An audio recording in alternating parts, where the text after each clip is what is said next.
Olá pessoal, bem-vindos então a mais um Papo de Quinta. Hoje nós estamos aqui no consultório da Milena, ela é nossa convidada e ela nos recepcionou na casa dela, no ambiente de trabalho dela, para falar um pouco sobre adaptações dos pequenos, das crianças, ao consultório do dentista. Então fica ligado que vai ter muita dica bacana e muito conteúdo legal para tu usar aí para ti e para tua família.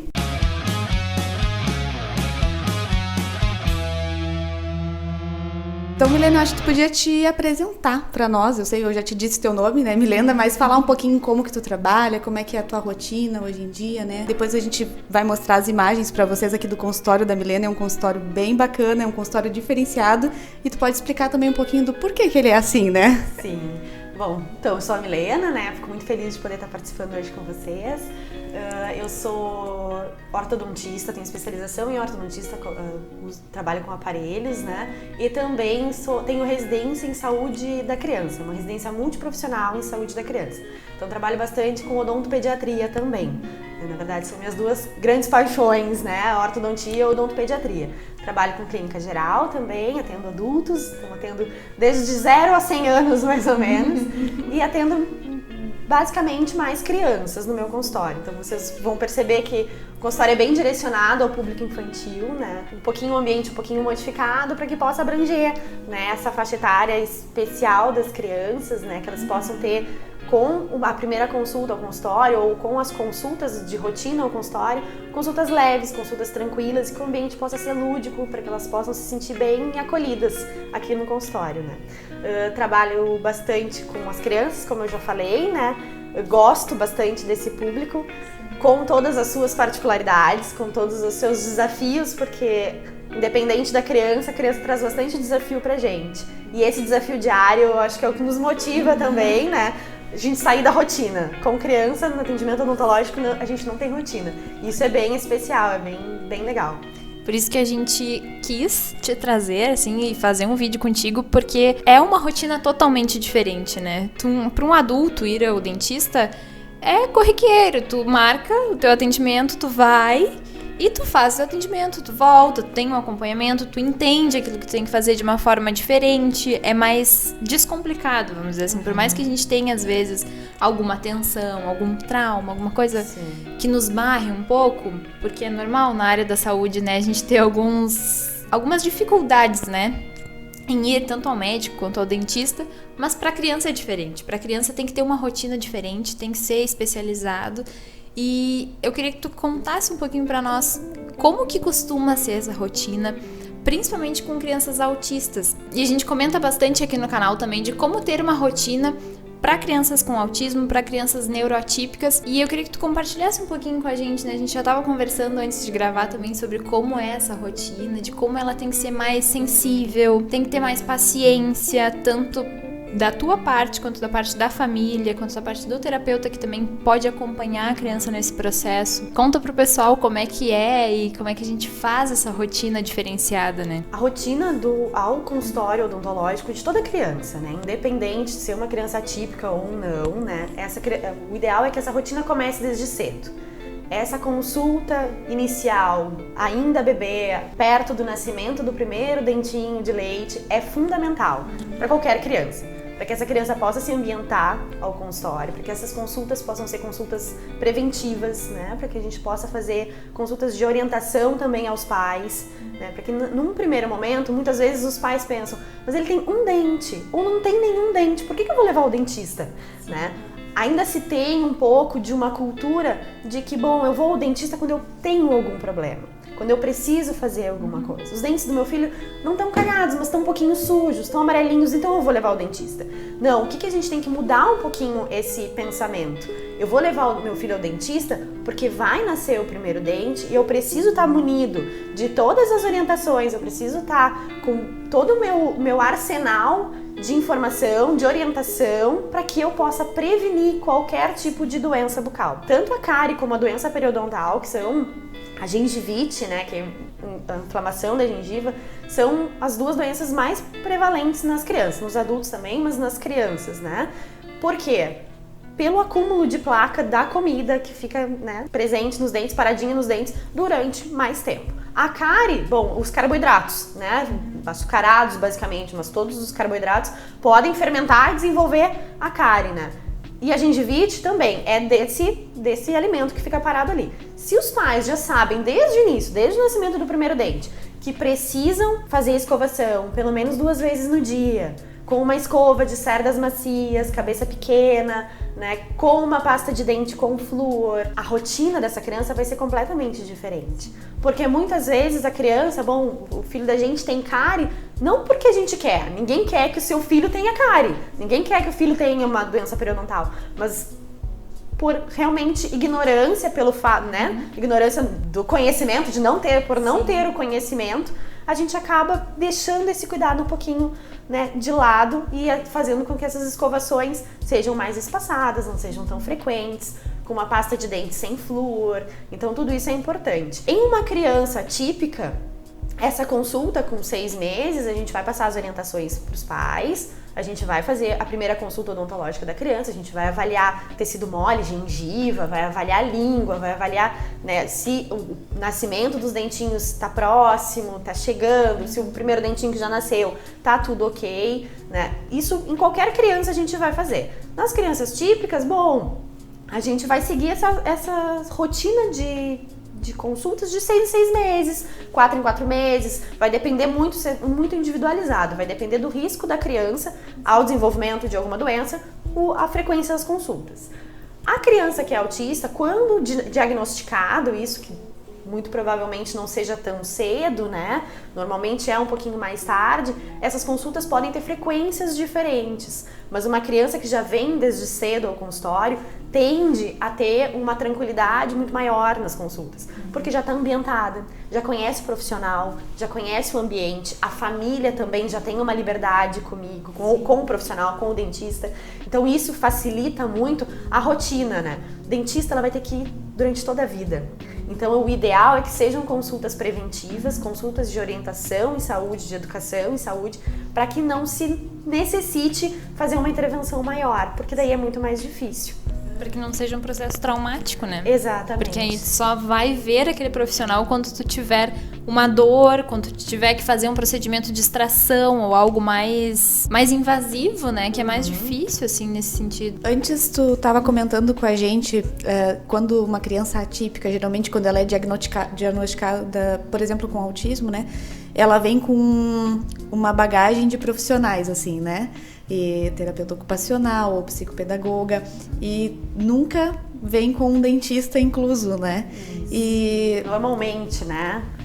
Exato. Normalmente, a gente nunca pode generalizar. Né? Mas normalmente não vem com um dentista incluso, e do quanto falta também isso, assim, de reconhecer a importância já desde bebê, né, no acompanhamento, ou quando de vir a recomendação, porque às vezes os pais também, quando criança, não tinham o hábito de ir ao dentista, então não vem a importância disso, né? Então, dos profissionais também auxiliarem nisso, de deixar, de ficar atento, né, de recomendar a procura, né, por esse cuidado, né? Exatamente, porque é um cuidado a mais, né? Claro que a gente sabe, quando a criança tem um diagnóstico, a gente tem várias terapias, vários profissionais, que é necessário pro desenvolvimento da criança ter consultas frequentes, né? Tanto o neuro, porque precisa da medicação, o pediatra, o terapeuta ocupacional, enfim, né? Porque vão auxiliar no desenvolvimento da criança, para melhorar esse desenvolvimento dela. O dentista não vai entrar nessa questão do desenvolvimento, né? Então não é realmente um profissional que seja essencial pro desenvolvimento no momento que se diagnosticou o autismo.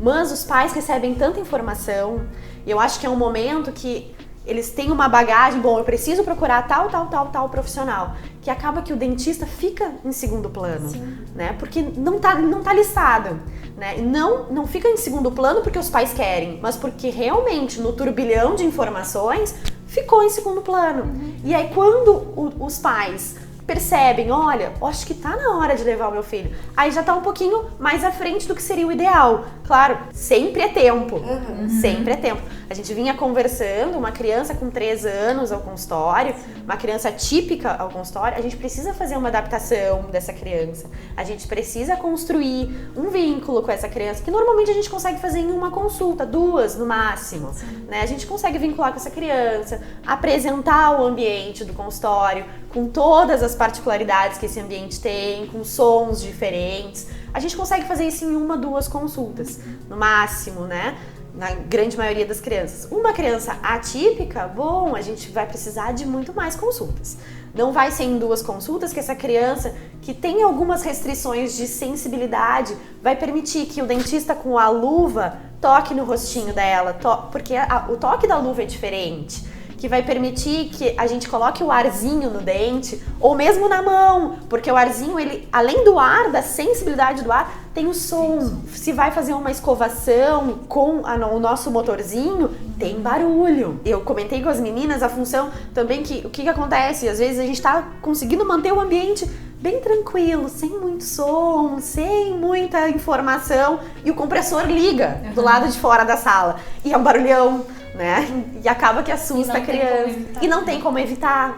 O compressor tem que estar ligado, né? Então são algumas coisas que a gente tem que ir trabalhando. Eu comentei com as gurias também a função da consulta planejada para essas crianças, né? A gente sabe que o planejamento, elas muito mais do que eu sabem disso, planejamento e organização, né? Fazem parte da nossa vida e que se a gente consegue fazer, a gente consegue fluir com a nossa vida muito melhor, né?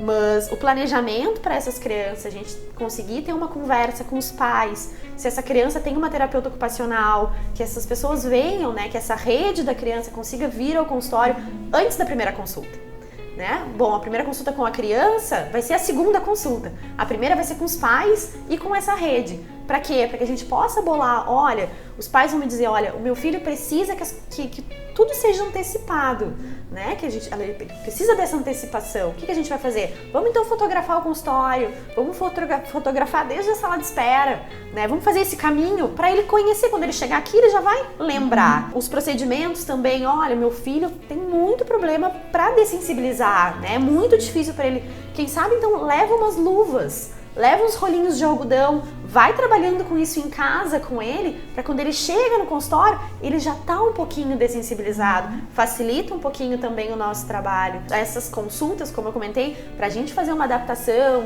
de uma criança típica, né? 2 consultas, 1, 2 consultas a gente consegue fazer. Para uma criança autista, 4, 5, às vezes um pouco mais de consultas. A gente sabe ainda que ir ao dentista onera tempo, né, e dinheiro, a gente, né, todos nós sabemos disso. Natural, exatamente. Então, assim, é um investimento, né, mas eu acredito que é um investimento em saúde, que é um investimento para a vida toda. Mesmo, às vezes os pais podem pensar, mas meu filho não tem nada, né, vou ter que fazer tudo isso, todas essas consultas e meu filho não tem nada. Sim, mas a gente quer que ele não tenha nada pro resto da vida. Né? Eu acho que esse tem que ser o pensamento, né? Claro, meu filho tem uma cárie, meu filho sangra a gengiva, tem que procurar antes, tem que procurar logo, porque a gente precisa intervir o quanto antes, né? Mas de qualquer forma, tendo alguma patologia, tendo algum probleminha ou não, a gente tem que fazer essa rotina, né? E lembrando também que para criança, para qualquer coisa que a gente for inserir na rotina da criança, livros ajudam muito, né? Livrinhos com historinha de dentista, de cuidado com dente, alguns videozinhos no YouTube, né, histórias sociais para a criança se inteirar no ambiente são bem importantes e também fica como, acho que uma das armas que os pais podem usar, digamos assim, né? Uma boa arma para introduzir a rotina. Eu estava lembrando também que a escovação em casa nem sempre é um processo simples, né? Que a criança nem sempre aceita bem escovar. Como que tens algumas dicas assim para os pais em casa? A criança, na verdade, ela passa por várias etapas, né? Várias fases que às vezes não são muito fáceis, né? Qualquer criança. Algumas crianças começam muito bem, permitindo essa escovação. No primeiro momento acham divertido, acham o sabor da pasta de dente gostosinho. Mas querem comer a pasta do que escovar os dentes, né? Exatamente. Depois a gente pode falar um pouquinho sobre isso também, né?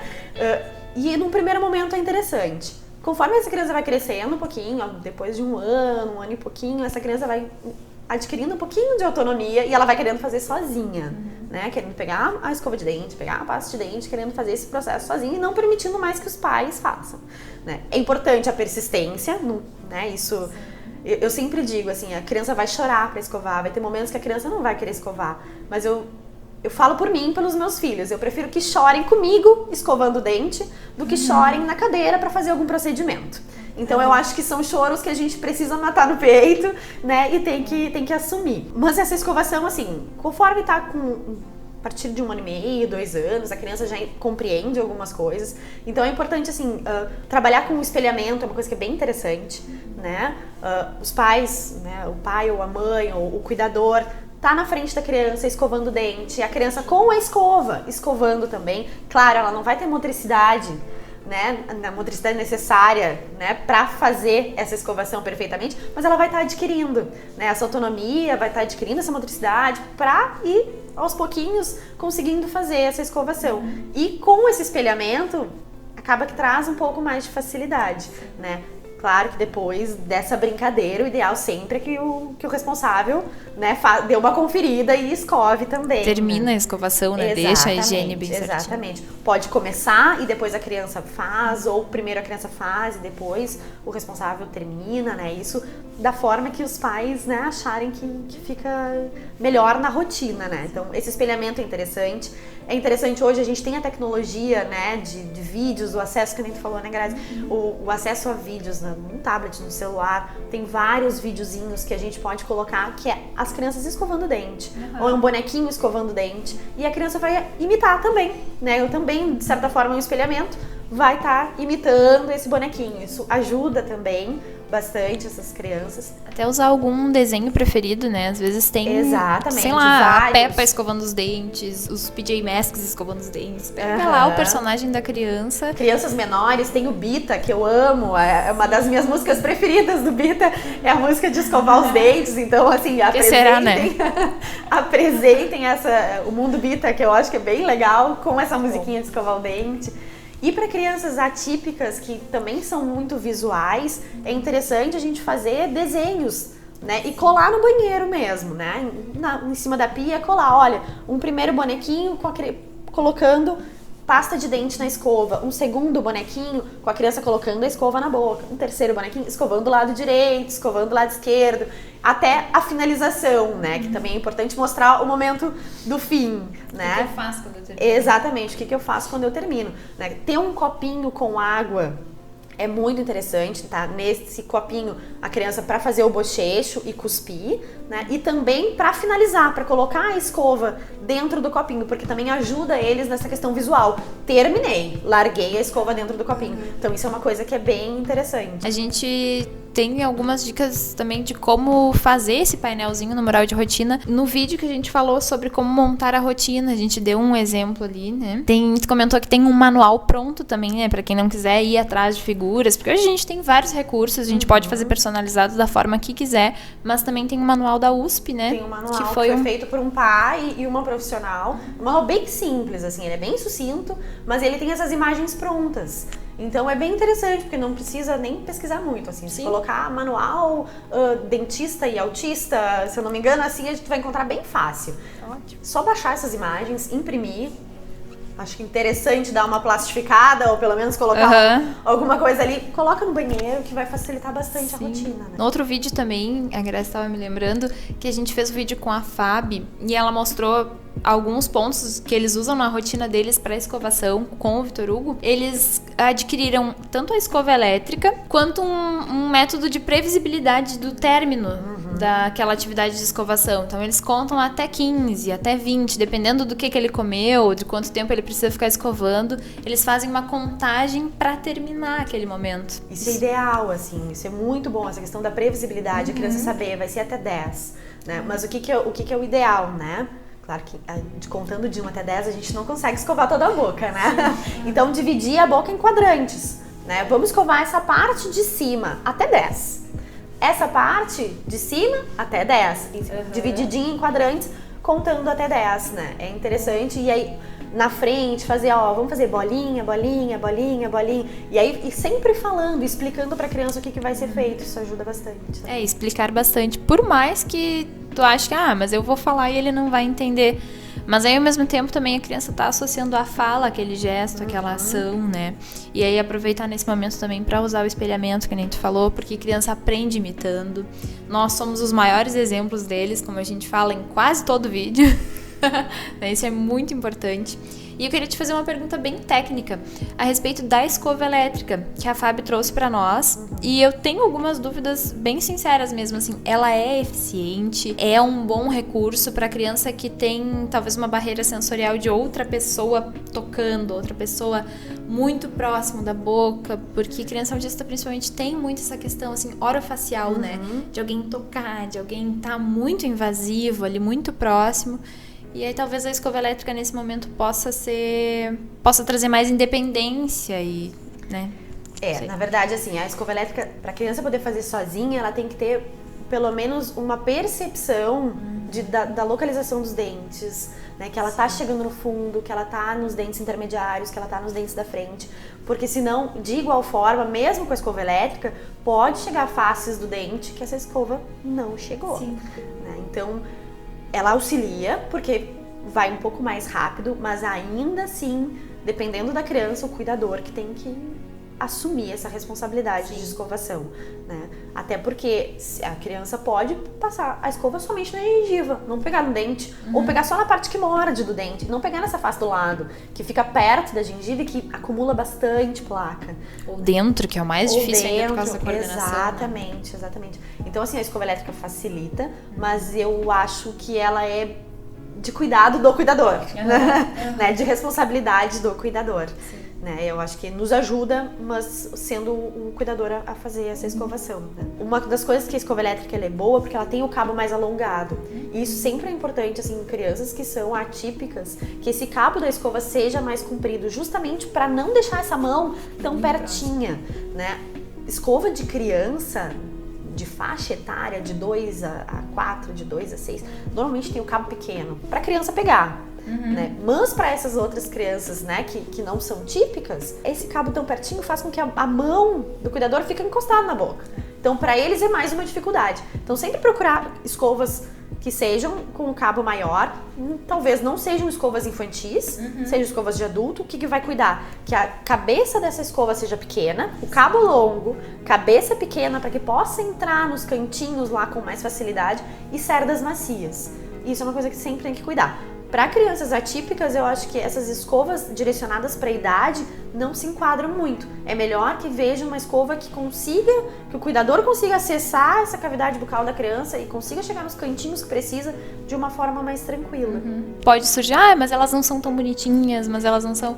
De novo, a gente tem inúmeros recursos, a gente pode adaptar, né? Pede ajuda para TO, pede ajuda para rede de apoio, ou tu mesmo vai, bota algum adesivo, caracteriza aquela escova para que seja um objeto um pouco mais atrativo para a criança também, né? Podem ter 2 escovas. Sim. Uma escova para criança, né, para trabalhar o espelhamento, e outra escova que é, né, dos pais, do cuidador fazer a escovação, né, que eu acho que isso é interessante também, né. O que acontece, assim, no período de independência, que eles estão lutando pela independência a todo custo, né, é justamente deles quererem escovar sozinho, mas talvez nesse período que eles ainda não sabem, é interessante de pelo menos, não sei, quem sabe uma escovação por dia ser né, o pai ou a mãe que vai ajudar, né. Pelo menos uma. É importante a criança escovar sozinha, ela tem que adquirir essa autonomia, ela nunca vai aprender, né, se os pais sempre escovarem, então ela precisa escovar sozinha, mas pelo menos uma das escovações tem que ser feita pelos pais. Eu sempre gosto de dizer que a escovação da noite ela é a mais importante, né? A gente à noite passa durante bastante tempo, né, com a cavidade bucal fechada, com a boquinha fechada, né? Se o alimento fica parado ali, a gente tem uma baixa de fluxo de saliva, que também vai nos prejudicar um pouquinho. Então, se não for uma boa escovação, a predisposição à cárie é maior. Né? Então, se os pais não conseguem estar presentes durante todas as escovações, pelo menos na escovação da noite, é interessante. Essa adaptação toda, eu acho que a vitória vai estar nos detalhes, né? Digamos assim, por exemplo, vocês podem ver a Milena tá toda bonita com o jaleco dela de unicórnios. Coisas que são lúdicas, que chamem a atenção, o desenho animado que tu botou, escovar junto, fazer aquele momento divertido, uma vez pra mim, uma vez pra ti, fazer joguinhos, brincadeiras, essas coisas que parecem simples demais pra causar efeito, são justamente as que causam um bom efeito pra criança, né? Porque o consultório, mais uma vez lembrando, aqui atrás de nós tem um cantinho com brinquedos pra criança, né? Se inserir melhor no ambiente, Tu comentou também que às vezes o atendimento precisa ser aqui, né? Às vezes a criança não permite sentar na cadeira. É um aparato diferente, né? Que só tem aqui. Ela não enxerga em mais nenhum lugar. Né? Com um refletor, com uma piazinha do lado, com mais umas outras coisas em cima, que às vezes a criança se sente um pouco, né, com medo mesmo. E bom, então a primeira consulta, às vezes, a gente não consegue fazer com que sente lá. Vamos começar a consulta na cadeira do lado, né? A gente explica o que vai ser feito, a gente usa bastante uma técnica de diga, mostra e faça, né? Eu vou dizer o que eu vou fazer, eu vou mostrar o que eu vou fazer e depois eu vou fazer, né? Então a gente faz isso, a gente trabalha com bichinhos, depois eu posso mostrar um pra vocês, com arcadas que a gente faz primeiro nos animaizinhos, primeiro nos bichinhos, depois a gente faz a mesma coisa na criança. A escovação a gente faz assim, se ela não permite sentar, a gente senta a criança na cadeira e na cadeira do dentista senta a ovelhinha, senta o jacaré, né? E vamos mostrar o que vai ser feito. Depois a criança vem pra cá se ela permitir, né? Para que esse momento não seja traumático, né? Seja o mais tranquilo possível. Porque eu digo, a gente precisa ir ao dentista durante toda a vida, né? Então, claro, tem momentos que a criança já chega com algum probleminha, né? A criança já vem com caio, vem com dor, Bom, a gente tem que intervir cedo, né? A gente vai tentar fazer uma adaptação, a gente vai tentar fazer com que esse momento seja o mais tranquilo possível, mas a gente também não pode ficar prolongando muito essa intervenção. Aí é um pouco diferente, né? Muitas vezes a gente precisa da ajuda dos pais, precisa da ajuda da TO, que sempre nos ajuda bastante no consultório, né? Talvez a gente tenha que fazer uma estabilização dessa criança na cadeira para intervir, mas a gente segue depois. É muito importante, depois de feito o procedimento, que essa criança permaneça vindo ao consultório, para que ela se ambiente, para que ela fique familiarizada, para que o consultório também, as consultas ao dentista sejam parte da rotina dela, para que ela tenha consultas tranquilas pro resto da vida e para que essas consultas sejam, de preferência, consultas de prevenção. Organização e rotina é a nossa vida, né? Para tudo, para coisas que a gente considera banais, como ir ao dentista. E a gente precisa dar o devido valor a esses momentos, e se organizar e planejar, principalmente quando a gente está falando de crianças, porque a gente está construindo um ser humano e a gente quer que esse ser humano se desenvolva e evolua da melhor forma possível e lide com a sua vida e com o seu cotidiano da melhor forma possível, né? E aí, como tu falou, ir ao dentista a gente vai ter que ir pro resto da vida. Então, por que ir com medo? Por que ir com receio, com traumas?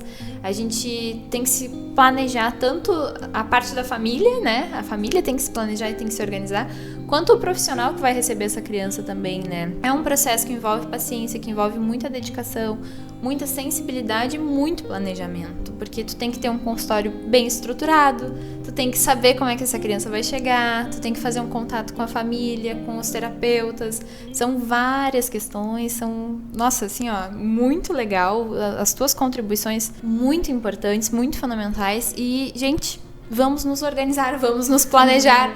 Colocar isso dentro da rotina é fundamental. Tu disse que o dentista não faz parte específica do desenvolvimento, né? Quando a gente recebe uma prescrição, um encaminhamento de profissionais para o tratamento de uma criança neuroatípica, mas é desenvolvimento, né? É o nosso corpo que está se desenvolvendo e que precisa de um cuidado. Tu tinha comentado, Milena, que tu queria falar sobre pasta de dente, sobre a criança até mesmo ingerir, né? Ter gostado do gostinho.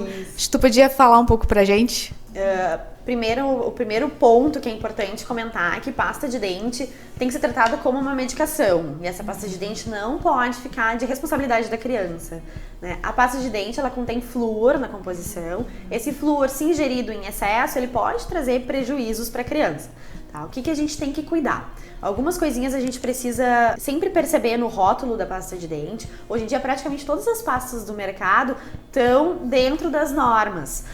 Essas pastas de dente, ela tem que ter no mínimo 1000 ppm de flúor. Partes por milhão de flúor na composição. Isso diz em todos os rótulos, tá? Você tem que dar uma olhadinha. A não ser, bom, tem algumas pastas que já dizem que é sem flúor, tá?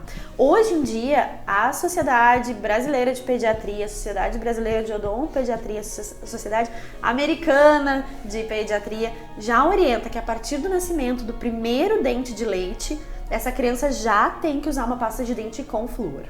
Mas aí os pais vão estar pensando, mas ela não vai cuspir. Uma criança de 6, 8 meses vai engolir. Ela vai engolir. Então o que a gente vai fazer? A gente vai usar uma quantidade pequena.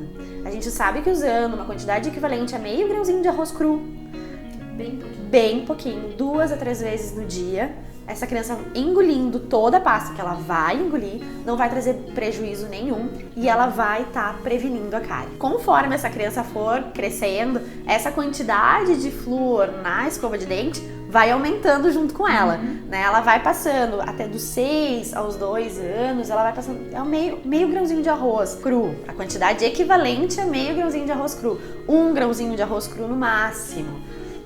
Dos 3 aos 6 anos, a gente pode aumentar um pouquinho. Vai passar para 1 grãozinho de ervilha. Ainda é pouquinho. A partir dos 6 anos, a gente pode colocar um pouquinho mais, tá? Um pouquinho mais alongado esse grãozinho de ervilha, mas também não precisa muito mais do que isso. Para crianças atípicas, a gente permanece num grão de ervilha para sempre, porque essa criança normalmente não vai ter esse reflexo de cuspir, ou se tiver, ela vai acabar engolindo um pouco. Então é sempre importante usar essa quantidade pequena, porque daí, independente do número de escovações, vai estar sempre seguro, prevenindo cárie e seguro. Muito importante o uso do flúor junto, associado na escovação, principalmente nas crianças atípicas. A gente conversou antes também da questão da ingestão de muitos alimentos açucarados, muitos alimentos derivados de carboidrato simples, né, que são a comidinha do bicho da cárie, né? Então são o principal substrato para o desenvolvimento da cárie. Então assim, as crianças que acabam comendo, a criança não come bem, os pais querem que a criança se alimente, vai comer mais bolacha, né? Vai comer bolachinha, vai comer uma bolacha às vezes doce, ou os pais, a família querem agradar e vão dar uma sobremesa, vão dar um doce, só que não come sobremesa durante o dia, né? Eu sempre digo assim que ainda se tem muito essa cultura de que o açúcar doce está vinculado ao amor, ao carinho. Tu quer fazer um agrado? Claro que é gostoso, todo mundo gosta, né? Mas a gente tem que tomar um pouquinho mais de cuidado. Em crianças que são neurotípicas, a gente tem uma oferta muito grande de alimentos açucarados, né? Essas crianças normalmente tomam medicamentos que fazem uma baixa do fluxo de saliva, que a saliva também vai ajudar nessa prevenção da cárie, né? Então, muito açúcar com uma saliva deficiente, se a gente não entra com uma pasta de dente com flúor, acaba sendo praticamente 1+1, né? Então é importante se entrar com uma pasta de dente com flúor. E assim, a escovação, né? A parte mecânica da escovação é o fundamental, né? Escovação e o fio dental. Tem áreas, a escova não chega, precisa do fio, né? É difícil? É difícil. Hoje no mercado a gente tem os fios dentais de forquilha, que são umas forquilhinhas que facilitam bastante. Eles têm um cabo bem pequenininho, mas também as famílias podem adaptar. Nesse cabo, coloca um palitinho de picolé, né? Amarra ali, bota uma fita, porque fica um pouquinho mais longe da boca da criança, mas também é importante que faça esse uso do fio dental. E volto a falar, né? Se a gente começar cedo, fica muito mais fácil. Então acho que é isso no nosso vídeo de hoje. Milena, não sei se quer deixar alguma consideração final, uma despedida pro pessoal. Eu quero agradecer a oportunidade de estar com vocês, muito legal também a gente poder estar conversando um pouquinho, né, sobre esse assunto, que prevenção de saúde bucal, né, de forma geral, né. O recado que eu deixo, né, para todos, né, procurem seus dentistas, né, não deixem de fazer essas consultas periódicas, né, independente da idade, isso é fundamental. A saúde começa pela boca, né, um ditado bem antigo, mas que tem muita validade, né. Muito real. E pais, coloquem essa importância, né, essa importância de cuidado para as crianças. Não deleguem, não deixem de lado porque é difícil, porque muitas vezes é difícil, não é fácil. As crianças, independente da criança, às vezes precisa lutar para poder fazer uma escovação, né? Mas é importante. Mais pra frente, eu tenho certeza que essas crianças vão trazer todos os cuidados e benefícios que esse desprendimento de tempo e de energia vão trazer benefícios, vão trazer resultados com certeza, né? Então, meu agradecimento para vocês, né? E fica também um alerta para vocês, né? Todo mundo que tá nos vendo, para que também procurem seus dentistas, não deixem para depois, né? Porque quanto mais tempo a gente deixa, né? A tendência, se a gente tem alguma coisinha, é que só aumente, né? Então, se a gente consegue pegar uma carizinha no início, ou não, ou simplesmente fazer prevenção. Eu não tenho nada, não vou ao dentista. Não, vamos ao dentista para prevenir, né? Eu acho que é a melhor solução. Sim. Eu acho que a frase que dá para ressaltar do vídeo é: vou fazer isso porque meu filho não tem nada? Que bom, porque ele não tenha nada nunca, né? Que o prevenir, a prevenção, no caso, vai trazer, talvez, vai evitar um trauma na vida da criança, né? Que às vezes podem surgir. Quantos adultos não têm trauma de dentista, né? Exatamente. Que a gente escuta falar. Então, que a gente possa colaborar com os nossos pequenininhos nisso, para que isso seja um processo simples e um processo divertido, e que o cuidado dentário, então, seja tirado de letra aí nas casas de vocês. Para vocês que nos seguiram até aqui, que nos acompanharam até todo este vídeo, muito obrigado, né, por estar conosco. E lembrando que a gente deixa aqui na nossa descrição os links para as nossas redes sociais e também te inscrever no nosso canal do YouTube, ativar o sininho para receber as notificações dos próximos vídeos. Valeu, pessoal. Obrigado!